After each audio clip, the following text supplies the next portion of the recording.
2 కథలు. మొదటి కథలు ఏమొచ్చిందండి? స్వామి కూడా ఎర్ర గోధుమ రవ్వతో చేసిన ప్రసాదం ఉడికించి, అర్థమైందా? దాంట్లో సమానంగా పంచదార, ఆవు పాలు, ఆవు పేరు, ఆవు నీటి కలిపి ఉడికించి ప్రసాదం నివేదన చేయాలి. అంతేగాని మా ఇంటికి ప్రతిదినం పంచదార వస్తాడండి, ఇంత గోధుమ రవ్వ బొమ్మాయి రవ్వ వస్తాడండి, ఇంత పంచదార కలుపుతాడండి, ఇంత ముక్కుపొడి పీలుస్తాడు, ఆ ముక్కుపొడి కూడా దాంట్లో కలుపుతాడు, మంచి టేస్ట్ వస్తుంది, ఇటు పెట్టి పీలుస్తాడు, ఆ చేతి కనుక్కోడు కొనడు, ఆ చేతిలో ప్రసాదం పిసుకుతాడు, ఆ అటు పిసుకుతాడు.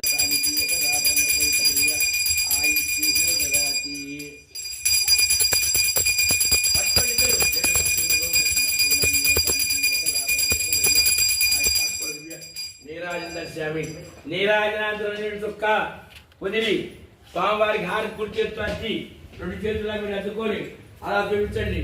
అందరూ అద్దుకుని హర పార్వతీపదే హర మహాదేవ శ్రీమద్ రమణ గోవిందో హర్ అక్రూర గోవిందో హర్ సత్యనారాయణ గోవిందా గో. స్వామిగ్రహానికి పొందినకి 3-6 కథలు చెప్పుకున్నాం. ఉల్కాముకుడు, సరోజిని అనే రాజ్యంపుత్రులు కూడా ఈసారి క్వశ్చన్ చేస్తా, నువ్వు సరిగ్గా పోతే మాత్రం ఊరుకోండు. ఉల్కాముకుడు, సరోజిని అనే రాజ్యంపుత్రులు కూడా భద్రశీల తీర ప్రాంతంలో అడుగుబడి భక్తిగా ఈ విధంగా పూజ చేసుకుంటున్నారు. పూజ చేసుకుంటూ ఉండగా సాధు అని పేరు రత్నాల వ్యాపారి 12 వచ్చిన ఆశీస్సులు తీసుకోవాలి. ఎవరైతే ఈ కలియుగంలో ఈ సత్యనారాయణ స్వామి దేవుని నమ్ముతాడో, నమ్మిన వాడికి సర్వదా సకల కష్టాలు తొలగిపోతాయి, కోరి కోరికలు అనుభవిస్తారు, రాగ ద్వేషాలు తీసిస్తారని స్కాంద పురాణం దేవాకాండానికి మొదటి పెట్టుకున్నాం. అక్షతలు వేసేది ఇప్పుడు పట్టుకున్నారు. ఇప్పుడు దాకా మగవాడు కొబ్బరికాయ కొట్టండి, ఆడవాడు గడ్డలు ఇచ్చాడు.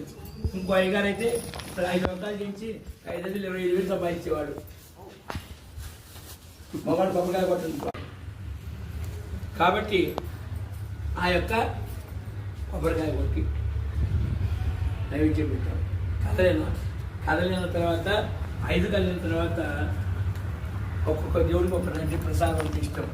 ఒక ఆయనకి ఉండ్రాడంటే, ఒక ఆయనకి లడ్డూలంటే, వాడికి చక్కెర పొంగలంటే, వాడి పులిహారంటే, బెల్లం పొంగలంటే మనకి ఇష్టమో ఆ దేవుడు అని అడిగాడండి.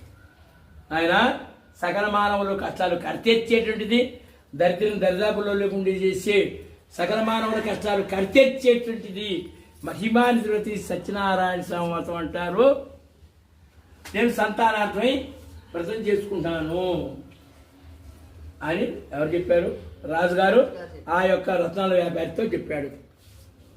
రాజా, నా తెలియకడుగుతా,